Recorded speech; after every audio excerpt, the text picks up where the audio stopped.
Okay, we're going to start the story, bloopers and all. It is now, what time is it? 6 o'clock, and we're at night, obviously not in the morning, and we're gonna get her done. But I'm excited about this story because it has a lot of history in it. So, anyway, this is the time then, parents, for you to get out those prop pictures, and you should really have 3 of them. And you want to put them in order, so let me explain that. So what you see behind me are 3 canvases, or maybe you do. Here's the first one, and then we got the second and the third. So let me explain these. I know he's panning and doing the best he can too. But the canvases are important because what you see in the canvas, we try to keep as historically accurate as we can. So this first canvas shows the first return, when the Jews returned back home to Jerusalem. As you can see, Jerusalem is in rubble. And you can see what they're doing here is they are rebuilding. It looks like they did rebuild the temple. That was the mission. So that way the kids can see who led the first return and who led the second and so on. So let me review them. First return was Zerubbabel led the first group back. His mission, like I said, was to rebuild the temple. The prophets that encouraged the people to keep building were Haggai and Zechariah. The kings that happened, the Persian kings during this part of the story, during Zerubbabel's story, were King Cyrus, then King Cambyses, I don't have him up there, King Darius, and King Xerxes. And this is to show that the Samaritans were the troublemakers that kept the Jews from finishing their task of rebuilding. Then we go to the second canvas, and I'm going to have to get on this side. This is the second return led by Ezra.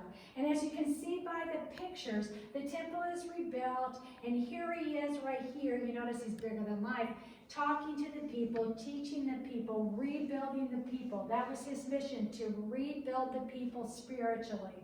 And the king, the Persian king at the time of Ezra's story was Artaxerxes. And then we go over here to the third canvas, and this is the third return under Nehemiah. And his mission was to rebuild the walls around Jerusalem. And as you can see, I like this because we have the temple and it's built, obviously. But if you notice, there's more houses, more stability, more building here than in here or there. And as you can see, the walls are being built.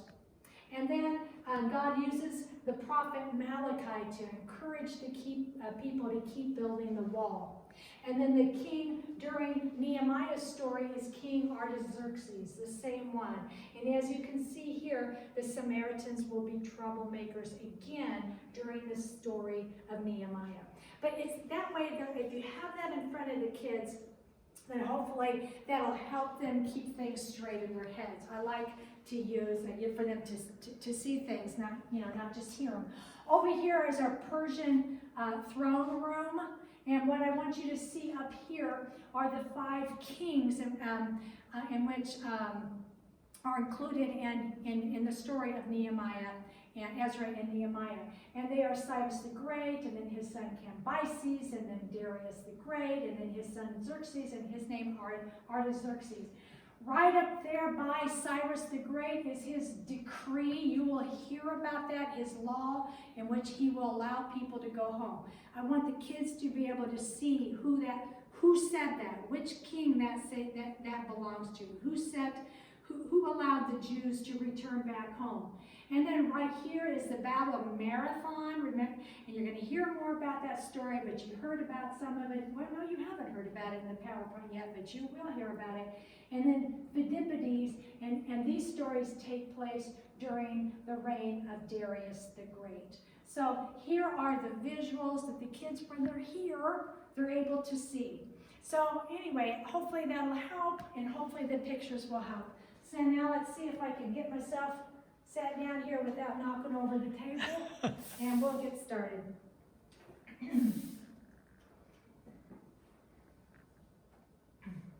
All right, here we go. Now, when we read the Old Testament, the Bible doesn't tell us about everything that was going on in the ancient world. Otherwise, it would be like way too long. So many times history helps us have a better understanding of the Old Testament story. So that's what I'll be doing today. I'll add history as needed so we can better understand our story today. And you know what I thought? I say that a lot, don't I? That's because it's important. All right? So, now, here we are. We have 2 stories left. And because of that, I want to summarize what's been going on in our one big story so far. So here we go. I'm trying to start bringing it all together. After Adam and Eve disobeyed God and brought sin into the world and into human beings, God told them that he had a plan to bring the sin fixer into the world. Now, this sin fixer that God talked about was called the Promised One, or the Deliverer, or the Messiah. You and I know him as Jesus. Now, in the Old Testament, God chose the descendants of Abraham to bring this sin fixer into the world.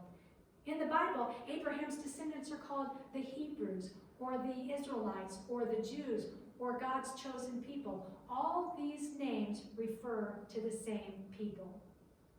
First, God asked them, do you want to be a part of this plan? A plan to do what? They asked. Would you like to be the people who bring the Messiah into the world so he can carry out his sin-fixing job? Asked God. Why, yes, they answered. Then God asked them another question. Would you like to be the people to show the world a better way to live? Well, yes, they answered. Okay then, said God. Let's make this legal. I promise to do all these things for you, and in return, you promise to trust and obey me. Well, yes, they said. A legal agreement was drawn up, and both parties signed on the dotted line. Of course, they didn't sign their name on a piece of paper. They signed the only way they knew how in the ancient world, and that was by making an animal sacrifice. Now, this legal agreement was called a covenant. God kept his end of the covenant. He guided them, he protected them, he helped them become a new nation. He gave them a land of their own. He even organized this new nation by giving them laws that showed them how to live as a nation who represented him. These laws showed the Hebrews how to live life differently from those around them, how God's people could live as God's people. You see, the world at that time worshipped many made-up gods. And with these made-up gods, they made up ways in which to worship or follow these gods, ways that were destructive and dangerous to themselves and to others.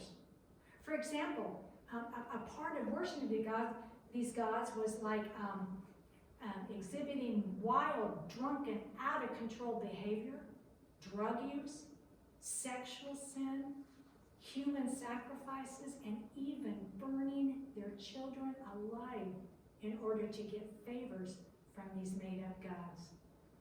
But God loved and loves all people and wanted to use the Israelites to show these people a better way to live, and that their made-up gods weren't gods at all. But unfortunately, Abraham's descendants broke their covenant with God. Instead of reaching the world for God, they chose the world instead of God. They ended up worshiping these false gods and living the wicked lifestyle that went along with it. God knew that this ongoing kind of wickedness would eventually destroy the Israelites and their mission. God tried to warn the Israelites about this destructive behavior through prophets, but they didn't want to hear it. To keep his people from self-destructing and to keep his plan on track, God allowed them to be exiled or taken away from their homeland. For 70 years, God's people had been living in Babylonia as exiles. But what about God's plan? Did they ruin it? Like, was it over? Oh no. The story wasn't finished yet. God was just getting started. In our story today, God will begin setting the stage, getting it ready for the main event. The world was his stage. The main event would be the coming of the promised one. So let's listen to our story to see how God begins putting things in place for the arrival of the Messiah. So here we go. It's been 70 years since they've seen a home. The Israelites were still living in exile throughout the Babylonian Empire, but then something good happened. A new conqueror came along, and his name was Cyrus the Great. Cyrus defeated the Babylonians, took over their empire, and made Persia the next world power. When the Persians took over the Babylonian Empire, they made it bigger and better than ever. The Persians created the largest empire the world had ever seen up until that point. And one of the reasons why is because they had the largest military the world had ever seen up until that point. They had somewhere between 1 to 3 million soldiers. Now that is a large army. Another reason why the Persians were successful is because they were the first to use a 3-in-1 type of warfare. By this, I mean they were the first to have foot soldiers, and soldiers on horseback, and soldiers on ships. This enabled the Persians to fight on land and on sea. So no wonder the Persians took over the known world. They could attack from here and from here and from here. I mean, who could run from that? Well, things were going great for Cyrus. He was conquering land right and left and growing his empire. But he had a problem, and that problem was Greece. Every time he conquered a few Greek colonies, they revolted and caused all kinds of problems. And no matter how hard he tried to conquer the mainland of Greece, he just couldn't get it done. He didn't like that because he was used to winning. And because of this, he had and grew, I should say he grew and had a deep hatred for the Greeks. And that hatred for the Greeks was passed down from one Persian king to another. So remember that. When the Jews heard that Cyrus the Great had taken over the Babylonian Empire, they were thrilled. Everyone knew that life under the Persians would be much better than life under the Babylonians. And that's exactly what happened. One day, Cyrus sent a message throughout the empire that read something like this. Today I'm making a new law. All those who were exiled here are free to go home. Go home and rebuild your cities, your homes, your temples. Worship your gods. Practice your way of life as long as you pay your taxes and don't rebel against my authority. Well, when the Israelites heard the first part of this message, they were ready to do their happy dance. I mean, they were like, woo, woo, until someone said, wait, there's more. Not only will I allow you to go home, but I will pay for your trip home, and I will pay for you to rebuild your cities and your temples. And not only that, whatever Nebuchadnezzar took from your temples, I will return to you. Sincerely yours, King Cyrus. Now the Israelites got to do their happy dance because they were going home. But you know what they realized? God had kept his promise. Just like he said, after 70 years of living there, they were free to go home. And better yet, God was going to use the richest man in the world to pay for it now. That's what I'm talking about. It's time to hear about the first return home, right here. A message was sent out to every Jew throughout the Persian Empire that said, whoever wants to return and rebuild, meet us at this place on this date. When the day came, 50,000 Jews showed up. The Bible tells us that along with the 50,000 people, there were like 8,000 animals and chests full of gold and silver to pay for everything. And then what was left from Solomon's temple, and then wagons and carts to carry all the stuff. Now that's a pretty big group. The Jewish man chosen to lead this group was Zerubbabel. His mission was to rebuild the temple. Now, as the leader of this group, Zerubbabel was required to carry an official document from King Cyrus. This document was like a permission letter. This permission letter was extremely important, and here's why. Number one, this letter gave Zerubbabel and the entire group permission to travel throughout his empire without being stopped or bothered. Now, think about that for a minute. They were carrying money and treasures, so carrying these things made them an easy target for being robbed.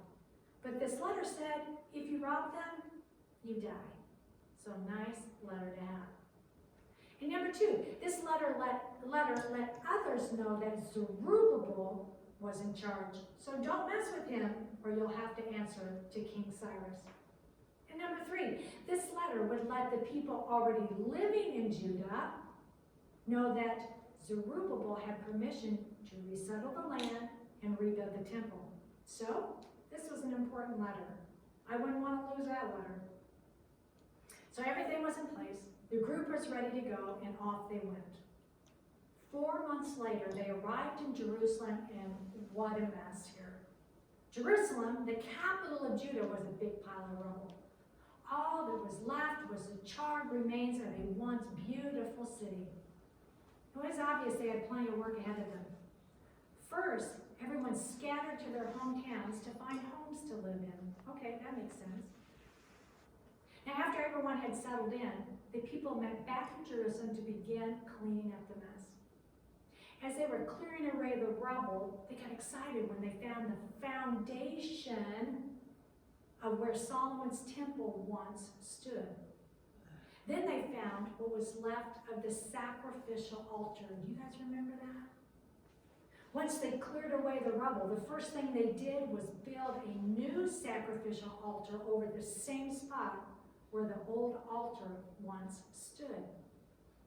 After that, they started building a new temple over the same spot where Solomon's temple once stood. One day, while they were rebuilding, a group of Samaritans came to Jerusalem to see what was going on. When the Samaritans found out why they were there, they were not happy. When they found out that the exiles were there to stay, they were not happy. They didn't want them there.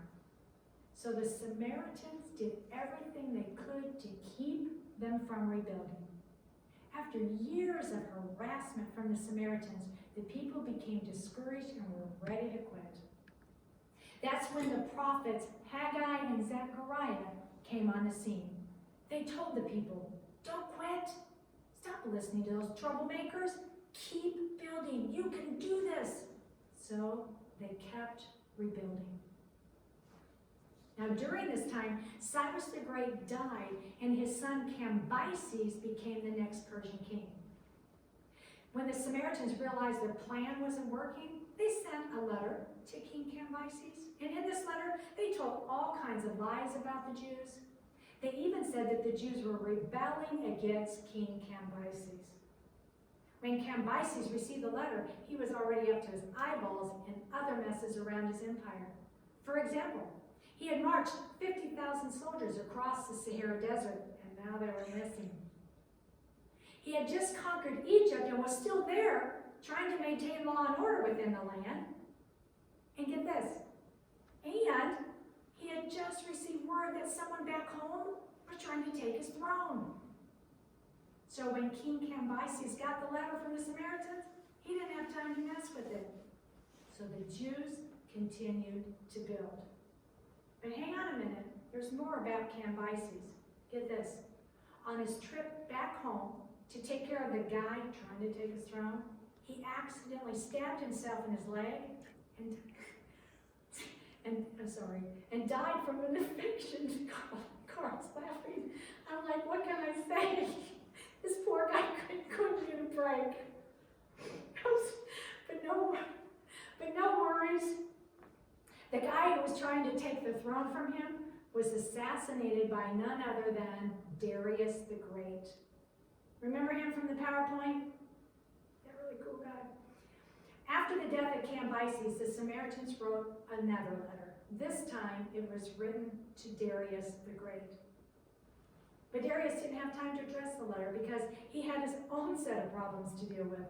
There were several revolts breaking out throughout the Persian Empire, and he needed to deal with that. And being the genius that he was, in no time at all, he stopped the revolts. Now he had the time to unite the empire. You see, it's one thing to build an empire, but it's another thing to keep an empire together. And that's what Darius set out to do. And this is what he did. He helped the people connect with one another by building roads throughout the empire. He divided the empire into provinces, or what we might call states, and put leaders over each province. He got everyone on the same page by using the same kind of money, weights, and measuring system. He built the Pony Express so people could communicate with one another faster. He did all these things not only to organize the empire, but he hoped by getting everyone on the same page, they would be less likely to rebel against him. But there was one thing yet to do, one thing, and that was conquer Greece. Just like the Persian kings before him, he hated the Greeks. And to keep that hate going, daily he had someone whisper in his ear, "Remember the Greeks. Remember how much you despise them." Darius decided it was time to take action, so he and his advisors drew up a plan to conquer Greece. Then the day came to carry out that plan, and this is what happened. Darius marched all of his soldiers to a town in Greece called Marathon. When they got there, the Greeks were waiting for them. On one side of the battlefield stood 8,000 Greek soldiers. On the other side of the battlefield stood 30,000 Persian soldiers. The Persians far outnumbered the Greeks. Then the battle began. Believe it or not, against all odds, and much to everyone's surprise, the Greeks won the battle at Marathon.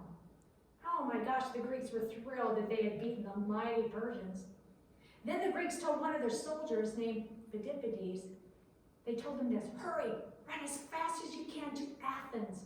Tell them the good news, we beat the Persians. Don't stop along the way, just keep going." Phidippides ran 26 miles from the town of Marathon to Athens without stopping. When he arrived at Athens, he yelled, "Nikkei, Nikkei." Remember what that means? And then he dropped dead from exhaustion. Now, again, like I just said, remember what the word Nikkei means? It means victory, right? Now, we pronounce it Nike, but they really pronounce Nikkei.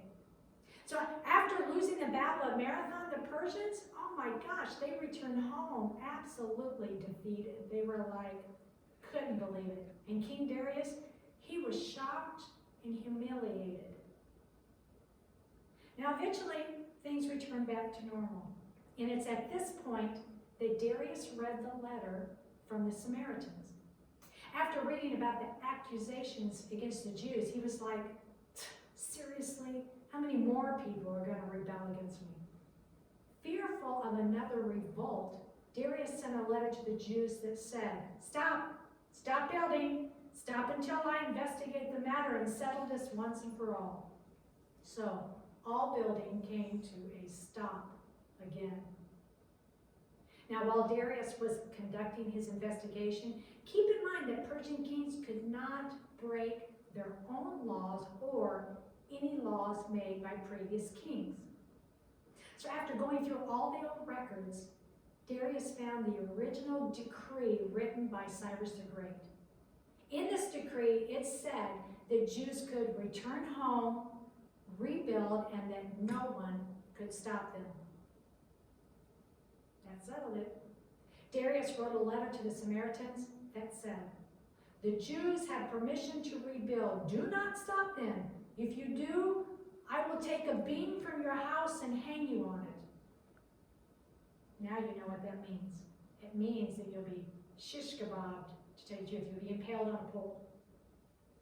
Darius sent a letter to the Jews that said, "Keep building, and here's some money to help you finish the job." I like those kinds of letters. After 20 years of delay, the temple was finally completed. So this ends the first return. But between, like we're kind of where I'm sitting right now, between the first and second return, Darius the Great died and his son Xerxes became the next Persian king. It's at this time that the story of Esther takes place. We will hear her story next time. And this is a fun one. In fact, if you want to hear, Esther's one of my faves, one of my favorites. You'll get to hear about, I don't know if you've ever heard about these guys, but I will tell you about the last stand of the 300 Spartans. Love that. All right, time for return number 2. Now, the Persian king on the throne of this time was Artaxerxes. He was the son of King Xerxes. So let me give you a little bit of history about what was going on during the reign of King Artaxerxes. Now, the Greeks were still a problem for the Persian Empire. The Greeks were slowly whittling away the Persian Empire. It was only a matter of time before they took over the entire Persian Empire. Knowing that, Artaxerxes made a peace treaty with the Greeks. In this peace treaty, they both agreed to end the wars between them.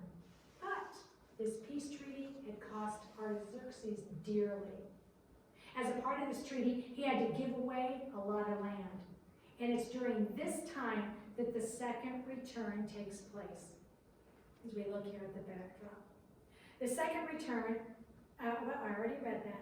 The second return, which I have here in my notes, so I'll go ahead and read it, happened under King Artaxerxes, led by Ezra, and his mission was to rebuild the people. So let's talk about Ezra for a minute. Just who was this guy? Who was Ezra? Well, he was born in Babylonia, so that's all he's known. He was a descendant of Aaron. Remember Aaron? He was Moses' brother. So that means that Ezra was a high priest. He was also a scribe. Remember, a scribe was an educated man who could read and write, and one of the jobs of a scribe was to copy things over and over. One of the things that Ezra copied over and over were the Old Testament scrolls that had been written up until that point. So this made him an expert in what God had to say in those scrolls or books. So 80 years after the first return, Ezra got word that the Jews back home were starting to fall apart. They needed educated on how to run the temple. They needed educated on how to live life God's way. What they needed was a spiritual revival. Who would know better than Ezra? Loaded with supplies, money, and a letter of protection from King Artaxerxes, they hit the road. Unlike Zerubbabel's group, Ezra's group got to take the royal road. Remember the royal road from the PowerPoint? It was like a highway throughout the empire. Well, it wasn't there when Zerubbabel went home. You know, I bet they saw like post riders along the way and postal stations along the way. I mean, how cool would that be? Well, after Ezra arrived in Jerusalem, he began teaching right away. That's him right there. And under Ezra's spiritual leadership, the Israelites had a clear understanding of their mission and how to live life God's way. They came to realize that they were in danger of committing the very same sins that got their ancestors exiled in the first place. Once they understood that, they repented of their sin and had a fresh start. Now it's time for return number 3. Now, if you're able to pan over to the backdrop there, that shows us that the third return was under a Jewish man by the name of Nehemiah. This return also happened under King Artaxerxes, and Nehemiah's mission was to rebuild the walls around Jerusalem. So let's begin and end with Nehemiah's story. Now, Nehemiah had an important job within the Persian government. He was King Artaxerxes' cupbearer. As a cupbearer, it was his job to make sure Artaxerxes' drink hadn't been poisoned. Now think about that for a minute. A cupbearer was someone that the king trusted with his life. So that means that Artaxerxes and Nehemiah had a close relationship with one another. You can turn it back this way too. So let me pause here for a minute. From this point on, I'm going to call Artaxerxes Art. It's just easier for me, okay? So I'm going to do that. One day, Art noticed that Nehemiah was like depressed. He was sad. So he asked him, Nehemiah, what's wrong? Are you okay? You seem distracted and sad. I'm not okay, said Nehemiah. I've received news that the rebuilding in Jerusalem isn't going so well. Every time my people try to fix the walls around Jerusalem, the Samaritans just knock them down or set it on fire. I mean, without walls, my people can't protect themselves. What do you want to do, Nehemiah? May I go to Jerusalem and help them rebuild the walls? Yes, Nehemiah, and let me help you do that. I will give you money for the trip, money to rebuild the wall, and a letter that gives you the authority to do so. And because you're very important to me, I'm sending armed guards to protect you on your journey because I want you back here eventually. So Nehemiah was like, yes. So Nehemiah, along with another group, headed back to Jerusalem. When he arrived, Nehemiah rode around the city inspecting the walls, or what was some walls, there wasn't a whole lot. And he made notes. It was like, and in his notes he wrote like, the wall's good here, but it's not good here, and the wall's great over there, but it's not good over there, and so on. After he was finished, he drew up a plan, called the people together, and said, good news, I'm here to help you. We're going to help you finish the wall. And the people were like, yes. Then he said, okay, guys, this is what we're going to do. Each family will be responsible for repairing the wall right behind their house. Sound good? And they were like, yes. He said, okay, let's get started. Well, they worked on the wall all day and into the evening. But when they woke up the next morning, everything they had done the day before was torn down. And they knew who did it. It was the Samaritans. They were like, now what do we do? Not wanting to be outsmarted by the Samaritans, Nehemiah said, okay, guys, this is what we're going to do. We'll work around the clock in shifts. Now keep your weapons on you at all times, and I'll place armed guards at different places along the wall. You guys, we can do this. Don't let them win. Let's finish this wall. And they were like, let's do it. So when the Samaritans snuck out that night to do their dirty deed, they saw people with weapons everywhere. So they backed off and went home. And from that point on, they left them alone. Well, after working nonstop for 52 days, the wall was finally done. Nehemiah stayed in Jerusalem for a little while longer and helped Ezra encourage God's people to be God's people. In a nutshell, their message went like this. Don't forget, you were chosen by God to be a part of his plan. Don't make the same mistakes your ancestors made when they chased after false gods. Don't forget, you were chosen to bring the Messiah into the world. Don't forget, you were chosen to get the world ready for his arrival. Get ready. He's coming. He is coming. After 12 years in Jerusalem, Nehemiah returned to Persia. Years later, he returned to Judah with the prophet Malachi. Now, this is important here, so listen to me here. The prophet Malachi told the Jews this. Remember why you were chosen. Repent and turn for your sin because he's coming. Right before he comes, a messenger will tell you when he's coming. When he comes, he will come as one of two things. As Savior to forgive your sins, or as judge to judge your sins. The choice is yours. Little did they know that Malachi would be the last prophet for 400 years. And I close with this. God is almost done setting the stage.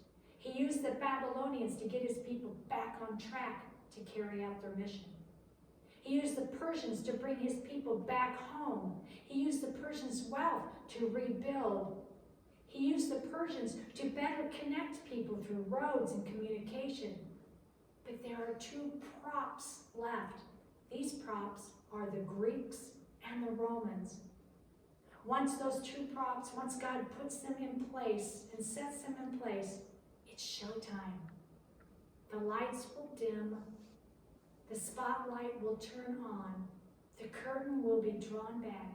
And there, standing on the world stage, will be the star of God's play, the one they called the Promised One, the Messiah, the one we call Jesus. This ends our story for today. So until next time, shalom. See you guys. Bye.